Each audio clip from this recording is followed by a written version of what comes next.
British crewmen, and they shall always be. God bless the Royal Lifeboats, the chariots of the sea.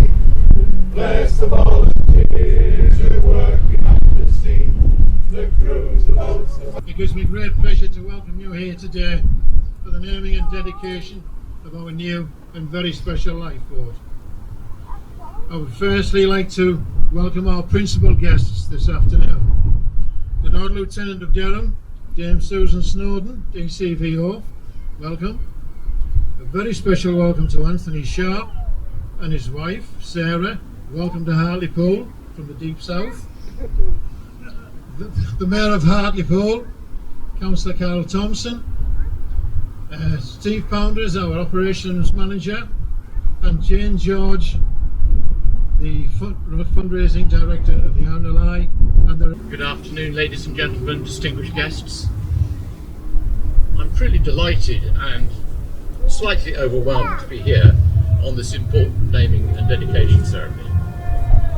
I'm going to talk to you in a moment about why this amazing new Shannon-class lifeboat is to be named John Sharp. But before I do, I wanted to say a few words, mainly to the crew, but also to the people who support them, by which I mean the shore-based team, the supporters, the fundraisers, and most importantly, their families. I've learnt so much about the RNLI in the last 5 years. I've learnt that the RNLI is an extraordinary organisation, and I've learnt that what you do, the crew, is extraordinary.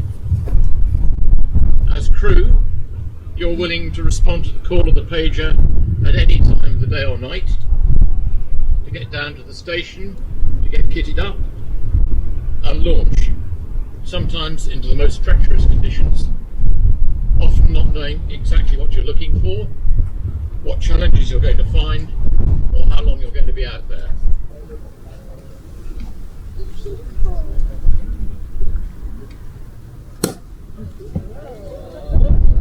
Ladies and gentlemen, on behalf of my late brother, John, Dr. John Sharp, family and friends who are assembled here today, it is with great pleasure, great pride, that I name this lifeboat John Sharp.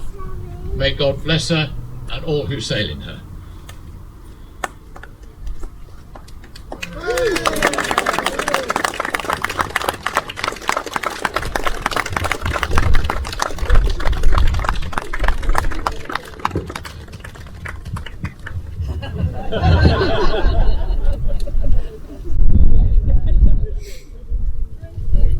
Ladies and gentlemen, can we have 3 cheers? Hip hip! Hooray! Hip hip! Hooray! Hip hip! Hooray!